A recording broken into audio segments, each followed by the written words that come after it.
Hey there everybody, welcome back. I'm the Gerbil, and I want to talk about today's new Bespin Scoundral Galactic Challenge. I don't normally do Galactic Challenge videos. I'm not going to get into the nitty-gritties of what these modifiers are. You can read them yourself. I don't think that they make a big difference. I just want to share the teams I used today to win. One of them is going to be very unlikely that it's going to help you, but maybe the other two will. But anyway, you got to win with Separatists. You got to take away 400% of the enemy's turn meter. You got to get damage over time 30 times. And it's actually, I mean, it's not too hard. The Separatist one was a real challenge. Here's the squad I used. General Grievous, B1, B2, Watt, and Stap. Now, I know a lot of people probably don't have Stap, and I couldn't even tell you what Stap does. But what I do know is that it applies that red, like, retribution buff that forces them to counterattack, and they take damage when they do. And then B2 applies ability block so that the enemy IG there doesn't perpetually taunt. And what you have to do is kill Quill. In my experiences, every time, and I tried this a lot, if you don't take out Quill, it becomes like exponentially harder. But once you drop Quill, it becomes pretty smooth sailing. So I lost over and over and over and over and over and over and over and over and over again. And then I was like, what am I doing wrong? Okay, instead of trying to kill off Mando or Dash, who are the damage dealers and your biggest threats, go for Quill, and everything just fell in place after that.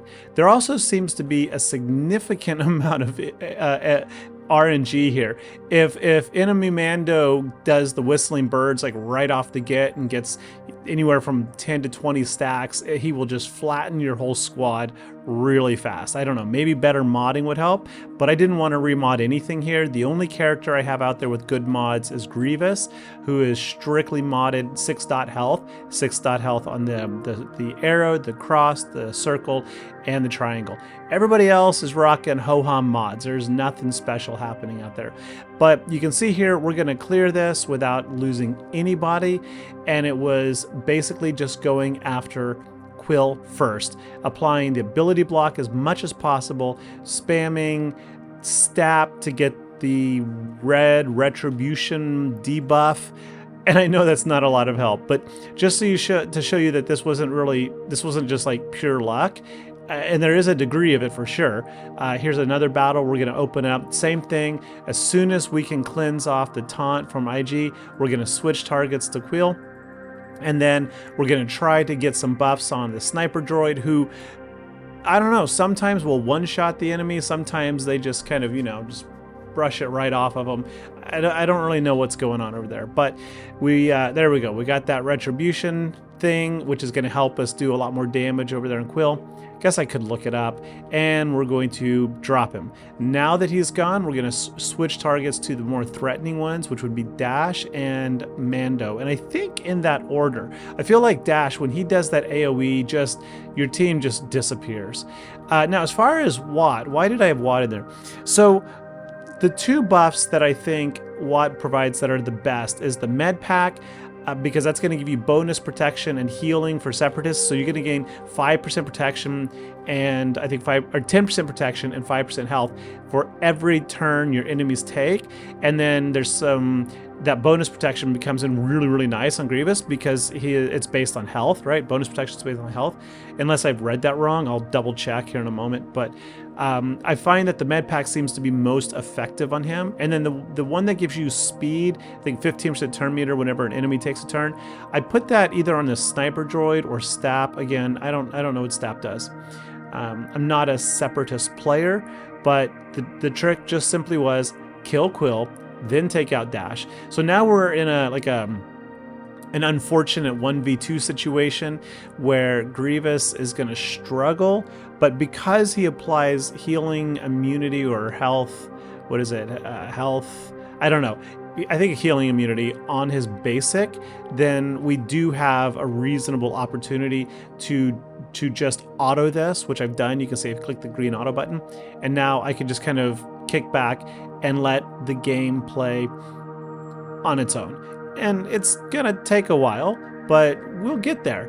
By themselves, like when you're down to one ally Grievous, BAM is not really much of a problem anymore because the whistling birds don't accumulate enough to do anything, right? He applies them, he gets a stack or two, you take a turn, he executes them. And once they go off, that's it, right? And Grievous is going to heal because he has pretty good health steal.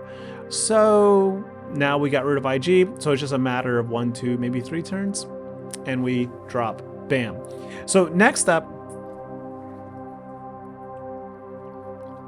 I want to show Ewoks with the 30 dots, and I will speed this one up because this one is really, really grindy. So this one's probably not going to be very helpful to a lot of people. Yes, I know they are all Relic 9. That's why I am not actually recommending this. So before you put in the comments, yeah, when they're all Relic 9, whatever. No, I'm not actually recommending it. I'm just showing proof of concept. Every single Galactic challenge that says get 30 damage over time dots, I think is really, really easy to do with either Emperor Palpatine, Darth Vader. He only needs to take a couple of turns, or Ewoks with Nisa, because every single special you use, Nisa is going to assist, and when she assists, she will usually triple tap, and each of those triple tap assists is attempting to apply a damage over time. Now, a lot of people still have kind of PTSD about how slow her kit was, like her animation when she was first released. She's actually been sped up. You can go clock it. She's actually a lot faster than a lot of other characters. Honestly, she's a lot faster than Malgus, who has, you know, perpetual retribution and just takes turn after turn after turn. And honestly, Malgus is a way bigger time crunch waste than Nisa is. So the squad I'm using is Chirpa, Logray, Wicket, Elder, Nisa. If you lose an Ewok, generally not a problem. Just keep Elder under stealth from Wicket, and then take advantage of Chief Chirpa's kit, which most people don't realize. In the kit, it says whenever he uses a basic, assist, AoE, whatever, attack out of turn, if the target at 50% or more turn meter, he gains, I think, 35 or 50% turn meter, something absurd. And then whenever an Ewok uses a basic, they gain 20% turn meter. So that means basically if you hit a target of high turn meter, he's already gaining like 50 to 70%. I can't remember what it is. And then Ewok Elder, whenever Ewok Elder attacks with his basic, he has, I think, a 55% chance to gain 50% turn meter and then give the entire team a 25% turn meter or something. It's been a long time since I've read the kits. The point is, between Chirpa and Ewok Elder, you can maintain a really epic turn meter advantage over the enemies. You saw that I went straight for Bam, got rid of him, then I went for Dash, got rid of him, then I switched over to, well, basically just took out all the attackers, then got rid of Quill, because you cannot hurt IG until you get rid of Quill. So there you are, proof of concept, Ewoks rule. All right, the third and final video, of course, is how do we get 400% turn meter removal? Well, I tried CLS, thinking that maybe we can do it with Han Solo, and I put in Jyn Erza, who strips away all turn meter, passes turn meter. I tried with a variety of different teams, and I got nowhere. And then I went in here with Mon Mothma, and I did it like Ewoks first time. But this is grindy.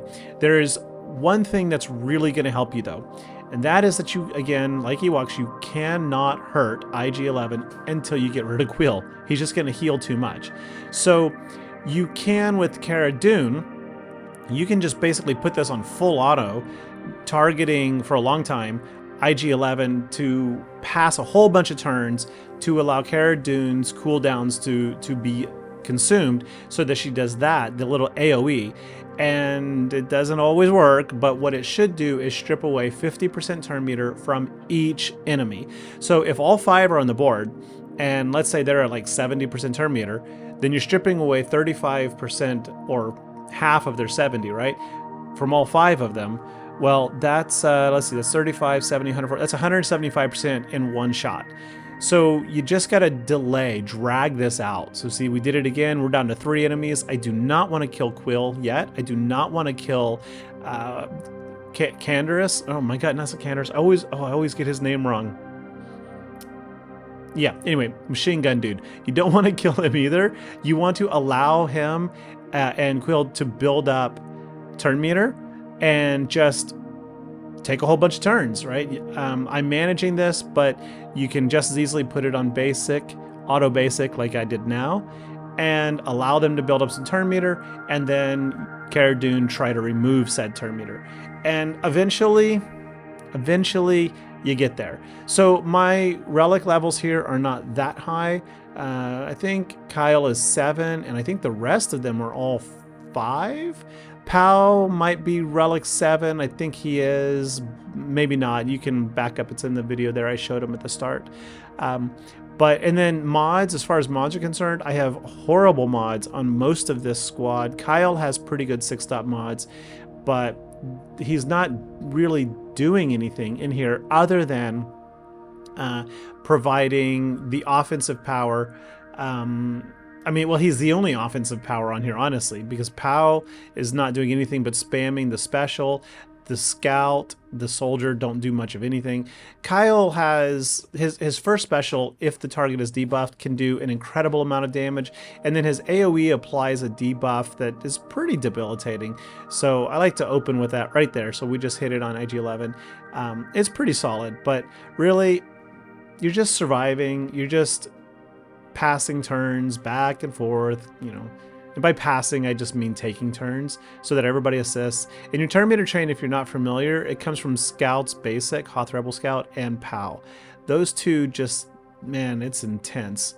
See, look how many turns we're getting. It's crazy. Anyway, folks, this is not really meant to be a guide. It's just kind of like, here's what I did. So maybe it helped, maybe not. Maybe it'll help in a future challenge.